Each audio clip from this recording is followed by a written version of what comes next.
The first thing we need to do when setting up the electronics is to provide power. And we're going to be using a 36 volt power supply. And you'll see that there's a load, neutral, ground. There is sort of ground or 0 volts and positive volts here.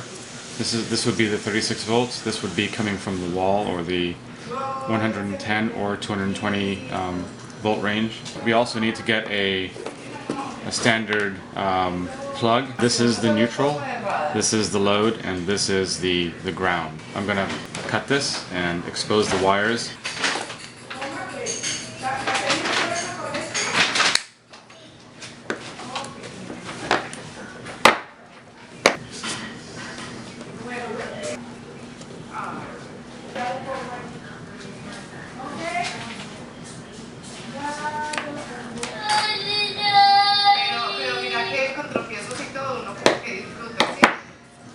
To confirm which wire goes to which lead, we're going to test continuity with a standard meter and find out where the black goes.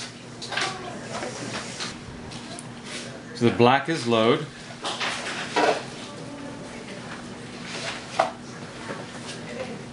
The white is neutral, and the green should be ground. So now that we know the colors of the wires and where they go, let's go ahead and screw them in. The black was load.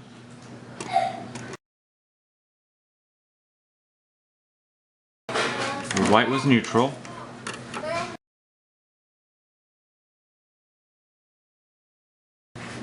And the green was ground.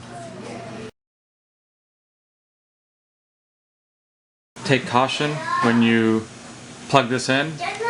You should never touch any of these leads. You might want to cover this with electrical tape just so you don't accidentally do that.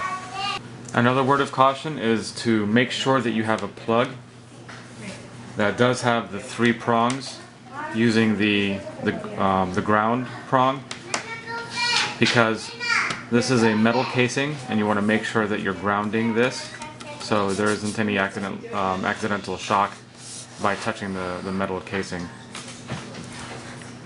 I'm going to plug it in and I'm going to test the voltage and to see if I'm getting 36 volts as I should be. Okay, the unit is now plugged in. You can see that there's a green light that shows that the unit is working. And I'm going to test the output to make sure that it is 36 volts. The black wire is touching the COM, and plus V should be the positive DC, and I'm getting 35.6 volts.